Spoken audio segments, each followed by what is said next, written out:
beternak sapi itu sangat menggiurkan. Gitu ya. Tinggal memilih mau sapi yang digemukkan, jadi dipelihara untuk nanti dijual karena dagingnya digemukkan, atau yang peranaan.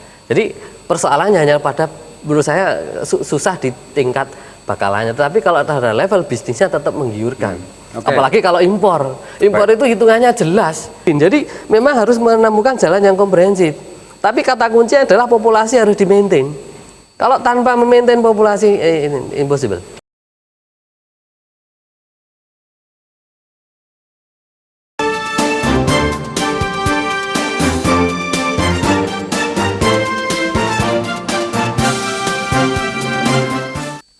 Baik, terima kasih Anda tetap bersama kami Jogja TV, Tradisi Tiada Henti, dan masih di bincang hari ini ada Mas Bambang dari dosen peternakan di UGM, dan ada Mas Ilham, salah satu penggiat peternak sapi di salah satu kota di Yogyakarta. Mas Bambang, tadi kan ada asumsi kalau beternak sapi lokal itu nggak menguntungkan. Itu yang, apakah itu yang membuat kemudian kebijakan ini pemerintah lebih jatuh cinta untuk impor sapi gitu? Saya kira tidak begitu, Mas Adam. Jadi saya justru melihat fenomena sebelum tahun 2010. Banyak orang yang menginvestasikan ke sapi. Kenapa? Karena beternak sapi itu sangat menggiurkan. Tinggal memilih mau sapi yang digemukkan, jadi dipelihara untuk nanti dijual karena dagingnya digemukkan, atau yang peranaan. Karena dulu kalau peranaan begitu keluar sudah 3 juta, 5 juta. Kalau digemukkan ya tinggal melihat berapa dagingnya. Hanya karena persoalannya kan pertama waktu itu harga sapinya turun, dari jatuh waktu itu daripada tahun 2010 waktu itu. Itu kebijakan pemerintah ya Pak? Iya, karena waktu itu kemudian orang mempersalahkan impor dan orang menjadi latah juga. Wah, ini gara-gara impor, maka impor dijatuhkan, gitu, turun. Nah, ketika kemudian terjadi seperti ini, banyak orang juga lari dari investasi sapi, padahal sebenarnya tidak. Sapi tetap menjadi komoditas yang menggiurkan. Nyatanya juga Mas Ilham bertahan sampai sekarang. Tapi kalau kemudian sapi itu menjadi komoditas yang katakanlah seksi gitu ya bahasanya gitu. Tetapi kenapa sekarang banyak peternak sapi lokal yang tidak import itu mengeluh? Contohnya Mas Ilham gitu. Ini saya tidak mengeluh, Pak. Oh, tidak mengeluh ya? Tetap protes. Gimana sekarang? Gimana Mas Bapak? Kalau menurut saya itu lebih karena kalau sebagai pengusaha mencari bakalan sekarang susah, Mas. Saya punya dampingan peternak dengan kapasitas 300 ekor. Untuk memenuhi kandang 300 ekor tidak hanya cukup 1 bulan. Karena mencari yang tadi, untuk diambil dari peternak untuk saya pindahkan ke kandang saya untuk digemukkan itu nggak mudah. Kenapa? Karena tadi yang 20% saja yang untuk trading, yang 80% ini untuk saya kok, untuk saya kangenan tadi ya. Makanya kenapa 50% ada di Jawa. Tetapi ketika kita cari Jawanya di pasar ada tidaklah, belum tentu. Susah mencari bakalannya susah. Dan kalaupun ada, petani ini sebenarnya hanya dalam lukir-lukir saja, dipelihara di sini, kepelihara sana bisa, tetapi tidak untuk dijual. Jadi persoalannya hanya pada, menurut saya susah di tingkat bakalannya, tetapi kalau ada level bisnisnya tetap menggiurkan. Apalagi kalau impor itu hitungannya jelas. Lawang dari sana paling-paling $3 per kilo. Hanya memainkan uang saja ya? $3 per kilo bisa dihitung sekarang berapa. Kalau sekarang menjadi katakanlah 90.000, dihitung sendiri Mas Adam. Sudah kelihatan gitu. Sudah kelihatan gitu. Tapi Mas Ilham, kalau sekarang ada desakan supaya pemerintah memenuhi janjinya untuk tidak lagi impor daging, impor sapi. Kalau itu dilakukan, apakah kemudian peternak lokal itu siap untuk menambah lagi produksi sapi? Kalau kita bicara seperti itu, kita bicaranya impossible, Mas. Oh gitu ya? Impossible. Kenapa impossible? Kita ibaratnya kita bunuh diri. Bunuh diri semuanya, pemerintah juga bunuh diri, peternak bunuh diri kan gitu loh. Karena apa? Yang jelas kemampuan peternak kita sebelumnya kita mohon maaf, kita proporsional tadi kita melihat ya Mas ya. Kita proporsional melihat itu kemampuan peternak sendiri, kebutuhan, terus kemudian kita mencukupi kebutuhan bagaimana, kita ngamankan potensi peternakan kita bagaimana dengan kondisi yang sekarang kan gitu.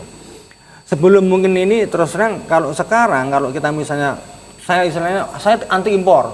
Kelihatannya mungkin bahasanya kok keren banget, wah anti impor kita Indonesia banget misalnya. Cuman kita melihat kemampuan kita itu seperti apa. Dalam hal khususnya di produksi daging, produksi sapi loh. Ya. Tadi Mas Bambang bilang bahwasanya kita itu sekarang kesulitan untuk mencari bakalan. Lalu pertanyaan kenapa kesulitan bakalan? Karena yang jelas tadi indukan kita itu reproduksinya tidak bagus. Oke. Artinya bahwasanya setiap indukan sapi itu tidak bisa mungkin 15 bulan ataupun 18 bulan sekali itu beranak nggak bisa. Berarti antara demand kebutuhan akan Tidak apa? tercukupi. Nah, itu kan nggak tercukupi. Yang itu berorientasi yang jelas nanti arahnya hasil bakalan semakin meningkat. Nah, di saat harga bakalan tidak terkendali, kita bicara investasi sapi sudah tidak menguntungkan. Karena apa? Mau tidak mau dengan harga bakalan yang tinggi, apalagi dikaitkan dengan kita bicara impor. Lah, di sana mungkin sekarang kurang lebih satu kilogram sapi hidup itu kurang lebih sekitar $3. Kalau ibarat sekarang dolar 13.000 paling enggak ada sekitar 39.000 kan. Lah bakalan di kita itu sekarang udah di level 45 sampai 47. Selisih rantanya kan per kilonya hampir 8.000, 10.000. Kan perbedaannya sangat jauh. Artinya di situ ada inefisiensi gitu loh. Betul. Tapi kalau gini, Mas Ilham atau Mas Bambang, seakan-akan anggaplah sore kita mengambil jalan tengah itu kan. Jalan tengah. Artinya peternak lokal itu juga bisa menambah produksi, menambah yang tadi bakalan, kemudian jumlah volumenya juga bertambah. Sementara pemerintah kita mintai konsistensinya untuk terus menurunkan impor sapi gitu. Apa dari mana kita harus mengambil posisi sekarang? Kalau menurut saya sih menurunkan impor sapi juga bukan jalan ya, bukan jalan. Justru yang Bukan jalan bagi siapa? ya bagi semua orang, bagi semua Indonesia. Oke. Menurut saya justru yang perlu diperjelas adalah merencanakan dengan baik. Milestone-nya itu dirunut dengan baik. Jadi kita mau kemana sih? Berapa tahun kita mau lakukan? Jangan hanya jangka pendek. Dari 2004, 2009, dari 2009 ke 2014, sekarang dari 2014 ke 2017. Jangka pendek yang sebenarnya malah agak susah merencanakannya, tapi sekalian aja nggak apa-apa kita 20 tahun, 30 tahun tapi jelas. Sehingga dalam waktu itu kita butuh berapa indukan sih untuk mencapai populasi ini untuk swasembada. Kalau begitu diperlukan apa sih gitu. Impornya kita kurangi mulai dari berapa menjadi berapa. Dan kemudian kalau ada perlu pengawasan betina produktif yang perlu dikerahkan apa supaya jelas ini betina-betina diamankan. Diamankan tidak hanya dalam arti kalau di lapangan ada sapi bawa truk diambil, tidak hanya seperti itu saja, tetapi juga pemerintah punya policy. Bagaimana kalau di pemerintah merilis dana talangan? Loh, kalau saya punya ternak betina produktif, saya butuh nyekolahkan anak misalnya, yang ada cuma sapi ya saya jual. Betul. Nah, kalau kebetulan saya jual ketemu dengan pedagang yang dia sedang mendapatkan order untuk memotong sapi ya dipotong. Oh, nah, kalau ini kemudian pemerintah ada dana talangan, loh kalau begitu ini saya ambil. Mekanisme bagaimana? Loh, pemerintah dong yang merumuskan, ya kan gitu, supaya sama-sama win-win. Jadi memang harus menemukan jalan yang komprehensif. Tapi kata kunci adalah populasi harus di-maintain. Kalau tanpa memaintain populasi, impossible. Kalau ada skema peminjaman dana ke bank konvensional, mungkin tidak, Mas Bambang? Mungkin, tapi petani kita pusing. Pusing karena Jadi kalau dulu sebelum tahun 2022, Kementerian Teknis kan boleh membuat skema itu dana pinjaman lunak dan terusnya. Setelah itu kan harus melalui perbankan. Padahal kalau melalui perbankan berarti harus pakai regulasi perbankan dong. Pakai agunan, pakai segala macam. Lalu kalau petani sawah aja nggak punya kok suruh agunan, ya nggak jadi pinjam untuk beli sapi dong. Oke, baik. Pusing nanti. Pusing, memang pusing ya. Jadi pemirsa, kita break sebentar. Ada pertanyaan yang di sesi akhir nanti harus kita dijawab oleh Mas Bambang atau Mas Ilham. Pemerintah saat ini lebih mengambil pola jangka pendek dan meninggalkan jangka menengah atau jangka panjang yang disampaikan oleh Mas Bambang. Ada muatan politis apakah ketika pemerintah lebih mengimplementasikan jangka pendek? Bincang hari ini kembali sesaat lagi, tetaplah bersama kami.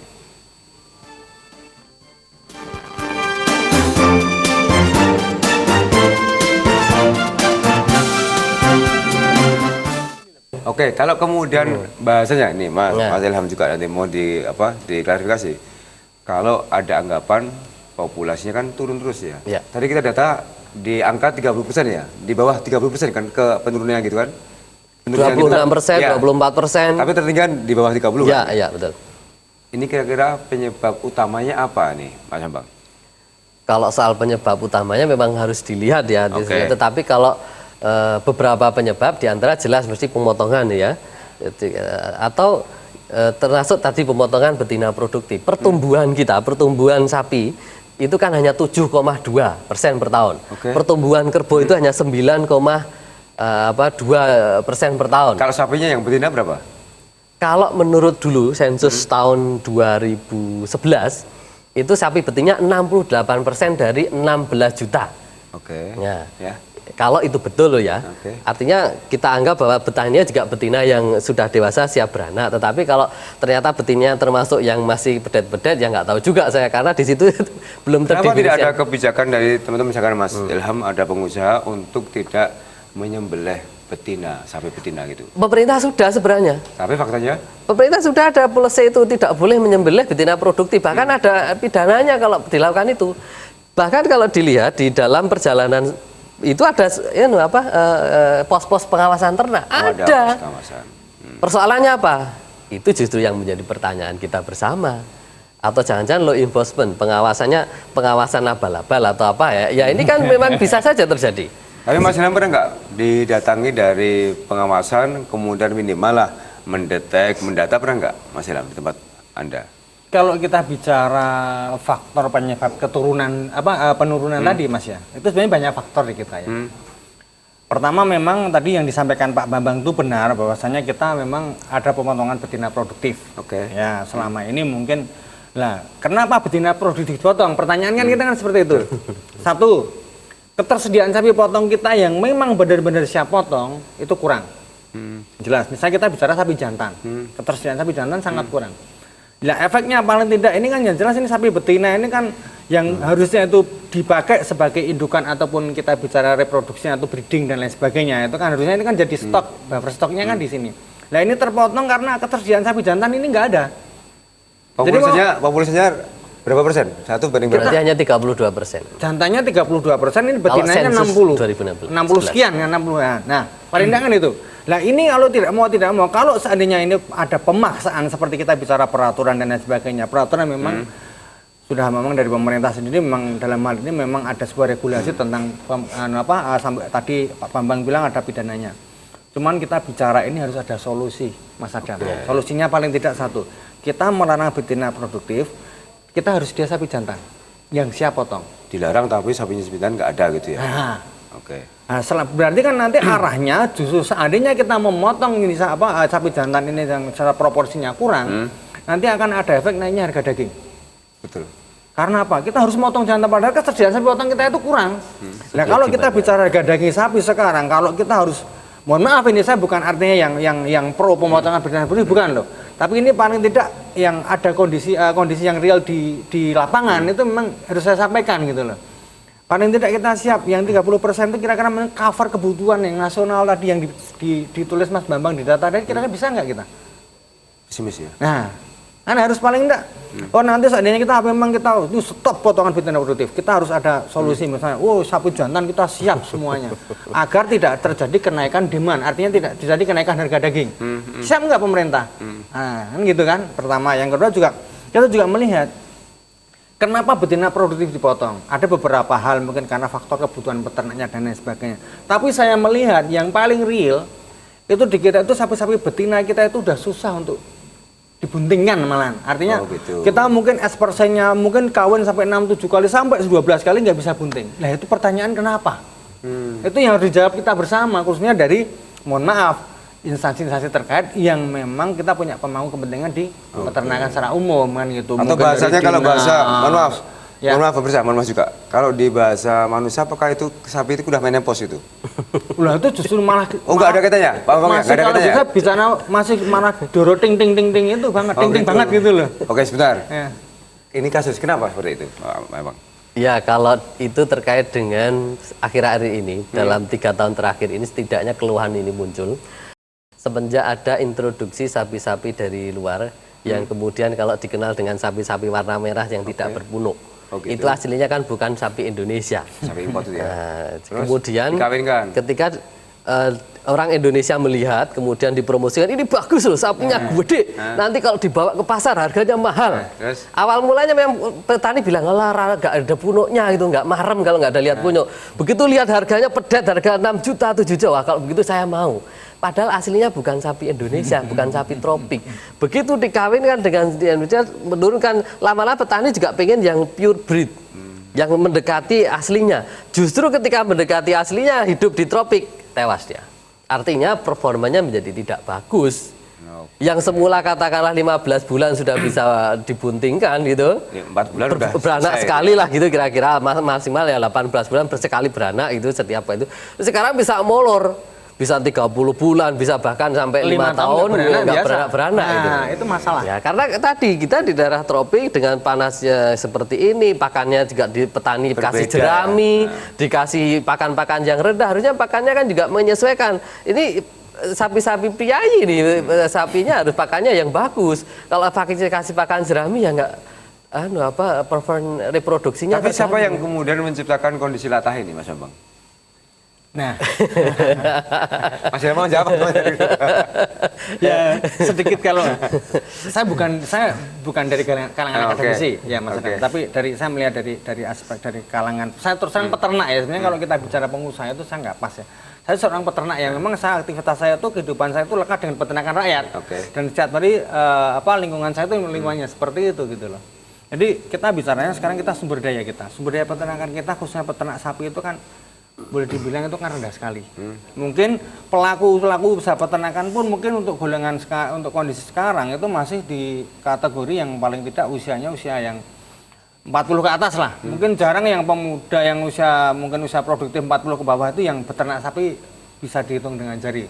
Nah, mungkin yang lebih dominan lagi yang mungkin usia 50-an yang notabene seandainya kita berikan sentuhan ilmu teknologi transformasi di bidang peternakan dan lain sebagainya itu mungkin daya tangkap ataupun mungkin semangatnya itu sudah berbeda dengan usia-usia seadik saya mungkin yang lebih muda dari saya gitu loh. Itu yang pertama. Jadi SDM kita rendah. Yang kedua, jadi selama ini kan kalau kita bicara di reproduksi khususnya sapi-sapi betina itu kan tidak ada recording, Pak. Mas Adam. Jadi selama ini misalnya sapi yang tadi dibilang Pak Bambang tadi, yang sapi yang istimewa super dan mungkin sebagai alat orientasi sebagai kelangenan dengan warna yang merah terus kemudian kita inseminasikan itu kan ini nggak ada recording, nggak ada pencatatan. Misalnya sapi ini dikawin dengan pejantan yang mana, terus ini pejantan dengan yang mana dan lain sebagainya. Kadang-kadang yang terjadi itu incest, dikawin, breeding kan gitu. Nah itu faktor juga. Kenapa tidak dari insight terkait katakanlah pertanian tidak ada rekam jejak bagaimana proses inseminasi itu? Mungkin yang saya tahu Dinas Peternakan sendiri sudah proaktif ke situ. Cuman dalam ini kita kembali ke sumber dayanya tadi, Mas. Peternak itu kadang-kadang dikasih surat inseminasi, mungkin surat itu tidak disimpannya di kandang, ditaruh di atap. Nah, kadang-kadang sapinya sudah keluar, ini suratnya masih ini untuk dipakai untuk sapi yang lain. Nah, mungkin kadang suratnya udah hilang dan lain sebagainya. Memang seperti itu. Berarti ini kebiasaan tradisional. Yang lebih pokok lagi sekarang ialah yang lebih penting di sini ialah sapi kita itu banyak yang malnutrisi. Artinya seperti tadi sepakat yang utarakan beliau Pak Bambang, sapi kita itu terus terang makannya khususnya sekarang ini banyak yang kurang gizi. Tadi dikasih jerami, terus kemudian pakan penguatnya seadanya. Padahal yang namanya sapi-sapi sudah kita bicaranya sudah silangan antara sapi-sapi yang warna merah, misalnya kita bicara Simmental Limousin, itu tuntutan kualitas pakan juga harus tinggi. Nah, itu tidak diimbangi oleh peternak kita. Pengennya gitu. Ekonomis, hasilnya luar biasa. Nah, betul sekali. Murah jalur Pak.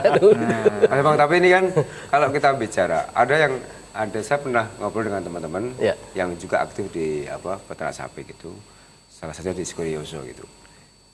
Dia mengatakan sebenarnya itu kalau kita beternak sapi dengan hitungan di bawah 10 itu tidak menguntungkan. Tidak menguntungkan karena produksinya terlalu lama, panennya juga terlalu lama, kemudian ketika mau disembelih juga butuh waktu lama. Baik, apa betul sebenarnya anggapan seperti ini? Kita break sebentar, kami kembali sesaat lagi.